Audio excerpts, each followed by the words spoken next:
और इस बीच आपको एक बड़ी खबर बता देते हैं। अहम खबर, जहां छत्तीसगढ़ में कांग्रेस का गौ सत्याग्रह आंदोलन, जिसमें प्रदेश भर में कांग्रेस का गौ सत्याग्रह एक तरह से चल रहा है। तो यह अहम खबर छत्तीसगढ़ से जुड़ी हुई है, जहां कांग्रेस का गौ सत्याग्रह। तो गाय की सुरक्षा, संरक्षण, संवर्धन की बात कांग्रेस कर रही है और यही कांग्रेस का गौ सत्याग्रह है।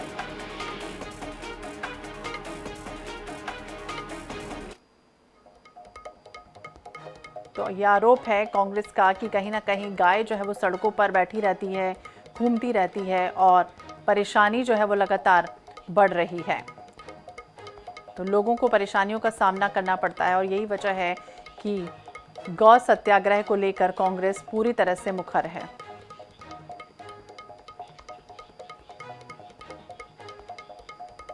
और इसी विषय पर हम बातचीत करेंगे। विशेष संवाददाता गौरव शर्मा हमारे सहयोगी हमारे साथ जुड़ गया है। गौरव, लगातार अगर हम बात करें तो गौ के संरक्षण संवर्धन की बात कांग्रेस कर रही है और ये गौ सत्याग्रह किस तरह से करने की आज तैयारी है? देखिए, छत्तीसगढ़ के सभी जिलों में कांग्रेस ने गौ सत्याग्रह का आह्वान किया। ये जो तस्वीर है ऐतिहासिक कांग्रेस भवन की तस्वीर है, जहां पर बड़ी संख्या में जो लोग हैं वो जमा हुए हैं और कांग्रेस के वरिष्ठ नेता जो है वो यहां से पीसीसी चीफ दीपक बैज के नेतृत्व में निकलेंगे। गायों को, जो आवारा मवेशी है उसको बांधने के लिए यहां से रवाना होंगे और पुलिस ने भी जो इंतजाम है वो अपनी की हुई है। महापौर एजाज ढेबर इस वक्त हमारे साथ है। महापौर जी से जरूर बातचीत करेंगे, उनसे जरूर जानने की कोशिश करेंगे कि आखिर ऐसी स्थिति बनी क्यों हुई है। महापौर जी, गायों को हटाने की जिम्मेदारी नगर निगम की, नगर निगम कांग्रेस का, महापौर जी स्वयं आंदोलन में शामिल है। अब तक ऐसी स्थिति क्यों नहीं बन पाई कि मवेशियों से मुक्त कर लिया जाए? देखिए, हम लोग की जब सरकार थी तब हम गोठान के रूप में पूरे तरीके से संचालित कर रहे थे। गोठान में हम गोबर भी खरीद रहे थे।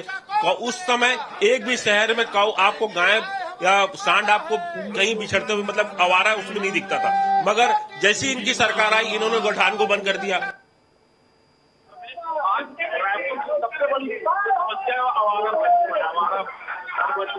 आवारा पशु है, आवारा जानवर, छुट्टे जानवर है। तो मुझे लगता है कि ये सरकार को ये निर्णय वापस लेना चाहिए, गोठान वापस चालू करना चाहिए।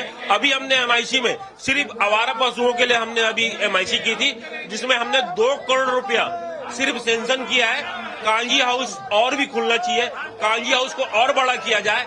चारों दिशा में, उत्तर, दक्षिण, पूरब, पश्चिम, चारों दिशा में और भी गोठान और कांजी हाउस ये खोल के वहां पर जो है गायों की रक्षा करना चाहिए। सबसे बड़ी बात है, ये बहुत बड़ी है, अपने आप को बोलते हैं कि गाय हमारी माता है, गाय के नाम पे लोग वोट मांगते हैं, गाय के नाम पे लोग पॉलिटिक्स करते हैं, और जब इसकी बात आती है तो आप ये लोग हाथ खड़े कर देते हैं। क्यों गोठान बंद कर दिए?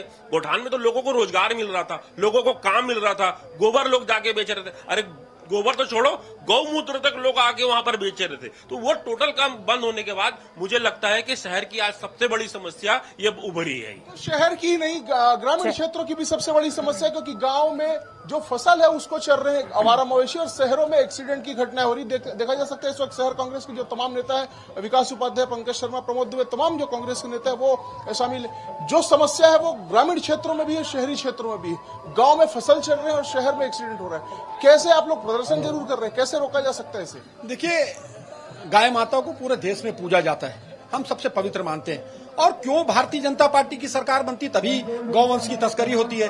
क्यों भारतीय जनता पार्टी सत्ता में आती तभी गौ को मारा जाता है और उनके तस्कर पकड़े जाते हैं? बलौदा बाजार, आरंग, भाटापारा, पलारी, लगातार घटनाएं क्यों?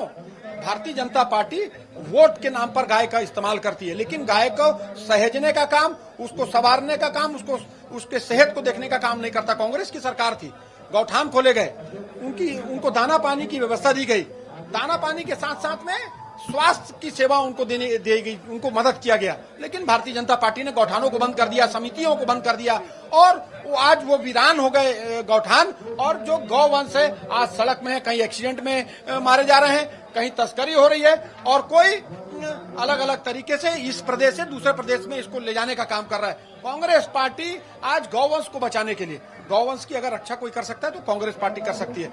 हम ये तमाम कांग्रेस के साथी कलेक्टर जिलाधीश के यहाँ जा रहे हैं। ये गौवंश को भारतीय जनता पार्टी के उन सोए हुए नेता जिनकी आंखों में पट्टी बंधी हुई है, जिनको दिखता नहीं, उनको दिखाने के लिए उनके घर में लेकर जा रहे हैं। गौवंश लेकर जा रहे हैं। प्रमोद दुबे जी भी हमारे साथ है। प्रमोद दुबे जी, आपका 2 दशकों का अनुभव रहा है। आवारा मवेशियों की समस्या तब भी थी, अब भी है। अब आप लोग प्रदर्शन कर रहे हैं, इसका निराकरण कैसे होगा, ये बताइए। देखिए, सबसे पहले पूरे छत्तीसगढ़ में गौठान हमने बनाया, हर चारों दिशाओं में हमने गौठान बनाया, और इसका स्थायी निदान जो गौ अभ्यारण्य के माध्यम से सरकार अगर चाहे तो भूपेश बघेल जी की जब सरकार रही तो खरोरा से लेकर के आसपास के जितने बड़ी सरकारी जमीन थे, लगभग 1 लाख हेक्टेयर जमीन में गौवंश की रक्षा करने के लिए कांग्रेस की सरकार ने प्रयास किया और सफल हुए। न केवल सफल हुए बल्कि बड़े रोजगार के एक माध्यम हुए।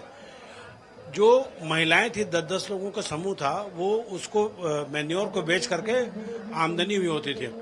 तो आज भारतीय जनता पार्टी के जो आरएसएस के लोग थे, उन्होंने इसकी तारीफ की थी।